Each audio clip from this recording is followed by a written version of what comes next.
What good is power if you don't know what you want it for? My argument is that when we use power, when we are powerful in the name of a deeply rooted, vitality-filling desire, then we are commanding and creating our universes from the most essential, alive, beautiful, and sacred parts of ourselves. It's when we're operating from that deeply embodied place of true hunger, of true longing, of true passion, of true need, of true vitality, that our power, getting what we want, serves the whole universe and creates a magical adventure, a magical world for you to live in that's custom tailored to who you truly are right now. Now, when I teach classes and I ask women early on in the course, what do you want out of this course? What's your desire? After a little bit of probing, it becomes very common for there to be a low-grade panic. Getting at desire and what you want can actually be quite confronting and difficult. So I'm going to offer you something that might help coax some of the more hidden desires, some of the deeper desires, some of the ones that have been like nagging at your belly for a long time that haven't gotten quite located or named, or the ones that you haven't felt free to speak, a little bit more permission to exist. You have no say in what you want. You have no say in what you want. You have no say in what you want. You don't invent a desire like declaring a New Year's resolution.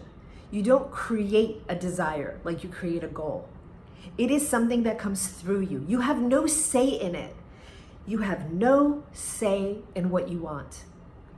You do have a say in whether you are willing to be courageous enough to identify it, patient and gentle enough to allow it to coax itself into a spoken form. No choice in what you want. No choice. You do have choice in whether you're willing to go there and feel it and coax it out and identify it. And then you do have a choice in what form you ask for it to be satisfied.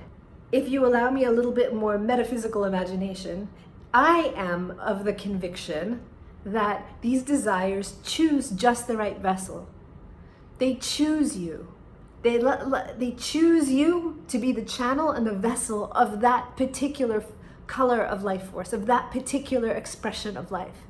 And that is so important to honor, that we can be really good stewards of these desires, really good stewards of these life force, and get really, really beautifully creative in the best possible way about how to identify, how to articulate, and how to have those, the form that works best, that expresses most, that has us feel most alive, be the one that we ask for, be the one that we create collaboration around, be the one that we materialize in the world. And that is also the link between power and desire, because that's the kind of power that's worth having. That when you go and arbitrarily impose your will upon another in order to prove to yourself that you can do it, is that really power? Especially if you suppress the best in them in the process. However, if desire is linked in the use of being powerful, then what we're doing is nothing short of a magical way of living.